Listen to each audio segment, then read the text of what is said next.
high-priced, high society ring of voyeuristic individuals that pay a membership to come and watch a live murder take place in front of them. So upon arrival, guests will get introduced to the experience. They will get to choose who their killer for the evening is going to be, who their artist is. We refer to them as artists because they are artists. And then you get brought into an observation room and you get to come face to face with your artist and witness a live murder take place. That's where the twist happens. You know, being an attraction designer for a theme park for so long, when I kind of went out on my own, it was exciting that there's no more boundaries.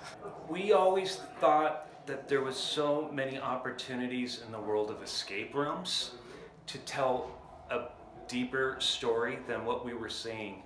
And so we thought this was a great opportunity to tell more of a substantive experience, a substantive story, to really immerse these guests into this kind of crazy world. We kind of dug really into the deep crevices of our dark brains and got pretty weird with some stuff. When we're mentioning it as an R rating, it's really kind of looking at it in terms of like an MPA rating.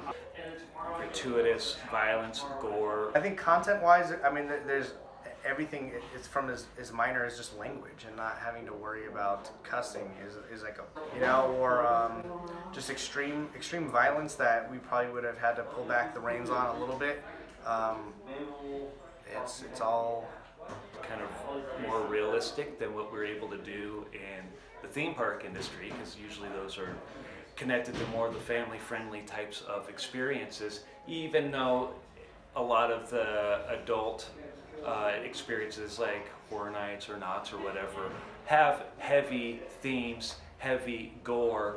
We were trying to focus more on a realistic type of presentation, and you mix that with a lot of the content and the themes that are present here, and that makes it, we felt, definitely an R rating.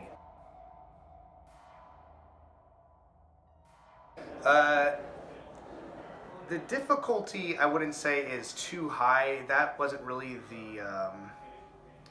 what we were trying to achieve, was create a very complicated experience. We want it more just to be fun, and we want everybody to experience as much as possible.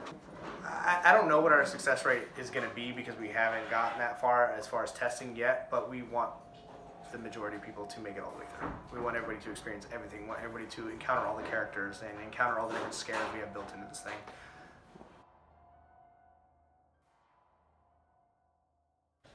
I personally am not the largest fan of extreme haunts when it comes to being touched or offended or electrocuted or drenched in water, whatever it may be.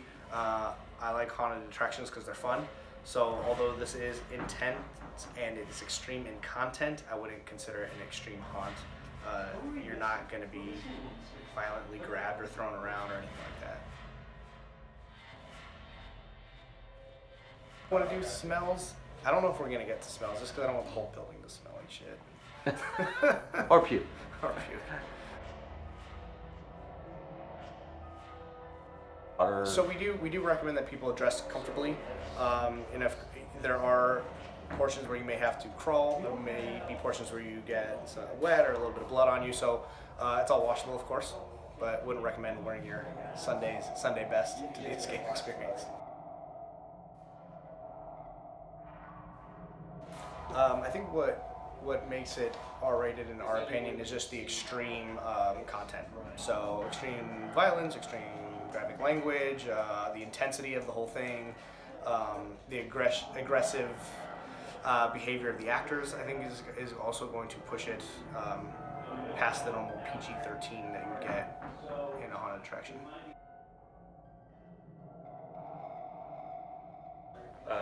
Five actors.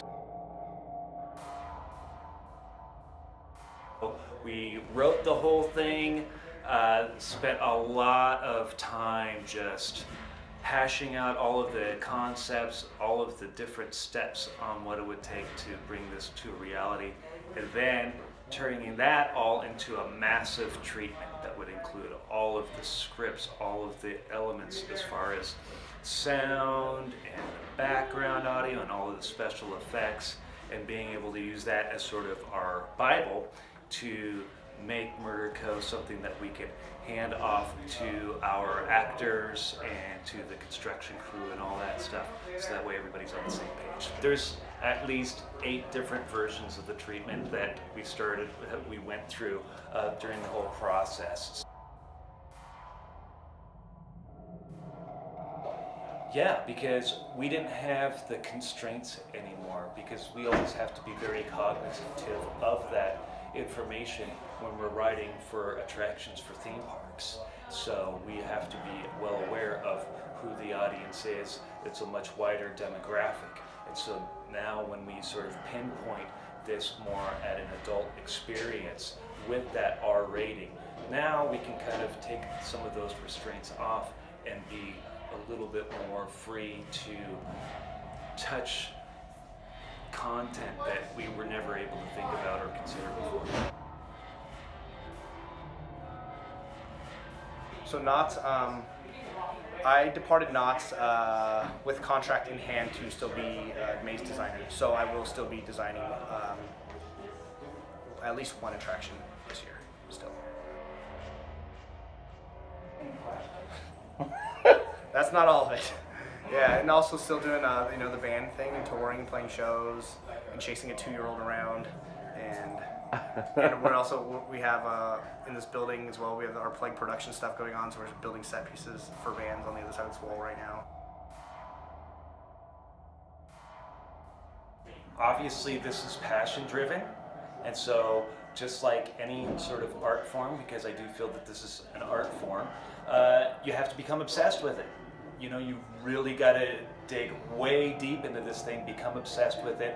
You got to live it and breathe it, and you just work on it every day, just a little bit every day, and sooner or later you're going to end up with enough information to say, okay, we've got a treatment here, we've got the foundation for a business plan, whatever it's going to be, but you just have to really kind of work on it every day and just think about it and become obsessed with it.